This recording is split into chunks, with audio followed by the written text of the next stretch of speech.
সবাইকে স্বাগত জানাচ্ছি বেখবর চ্যানেলে।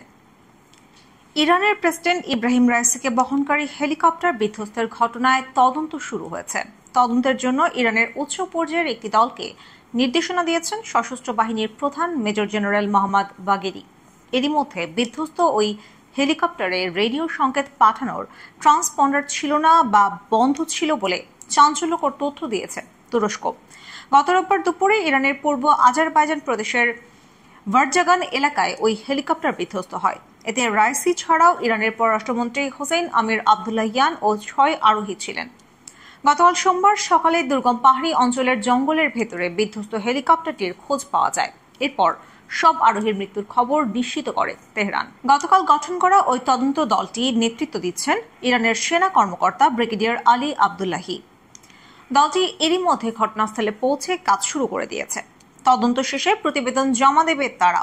এদিকে তদন্তে সহযোগিতার প্রস্তাব দিয়ে রাশিয়া বলেছে প্রেসিডেন্ট রাইসির মৃত্যুর প্রকৃত কারণ খুঁজে বের করতে সব ধরনের সহায়তা দিতে প্রস্তুত তারা। রোববার হেলিকপ্টারটি বিধ্বস্ত হওয়ার সময় ঘটনাস্থলে ঘন কুয়াশা ও বৈরী আবহাওয়া ছিল।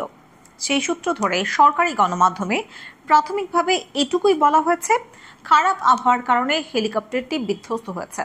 এছাড়া যুক্তরাষ্ট্রের তৈরি বেল 212 মডেলের হেলিকপ্টারটি বেশ পুরনো ছিল।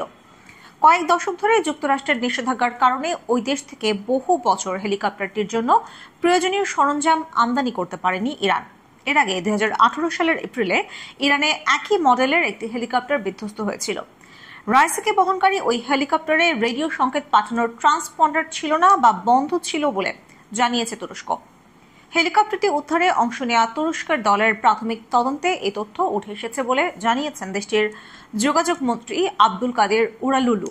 তুরস্কের এই মন্ত্রী বলেন, হেলিকপ্টারের ট্রান্সপন্ডার থেকে পাঠানো সংকেত থেকে সেটির উচ্চতা ও অবস্থান সম্পর্কে তথ্য জানা যায়।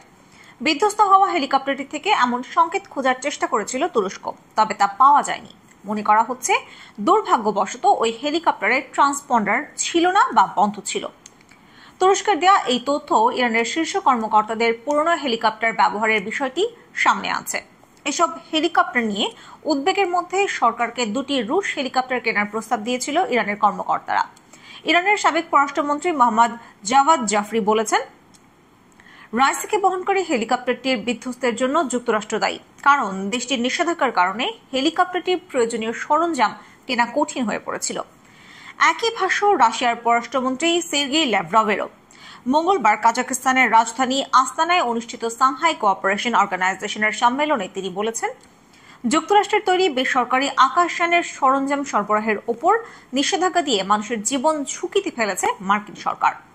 বিধ্বস্ত হেলিকপ্টারটিতে করে পূর্ব আজারবাইজান প্রদেশের রাজধানী তাবরিজে যাওয়ার কথা ছিল প্রেসিডেন্ট রাইসির। সোমবার তার ও হেলিকপ্টারে থাকা বাকিদের মরদেহ উদ্ধার করে প্রথমে নিয়ে যাওয়া হয় সেই তাবরিজ শহরেই। আজ সেখানে মরদেহবাহী কফিনগুলো নিয়ে শোক মিছিল হয়। তাতে অংশ নেন হাজার হাজার মানুষ। তাবরিজের শোক মিছিল শেষে সবার মরদেহ নেওয়া হয় কুম শহরে। এই শহরটিকে ইরানের দ্বিতীয় পবিত্র শহর হিসেবে ধরা হয়। কোমে শোক মিছিল শেষে মরদেহগুলি রাজধানী তেহরানে নেওয়ার কথা হয়েছে। আগামীকাল বুধবার সেখানে ইরানের সর্বোচ্চ নেতা আয়াতুল্লাহ আলী খামেনির নেতৃত্বে জানাজা অনুষ্ঠিত হবে। পরদিন বৃহস্পতিবার সন্ধ্যায় দেশটির উত্তর পূর্বাঞ্চলীয় শহর মাশহাদে রাইসিকে দাফন করার কথা রয়েছে।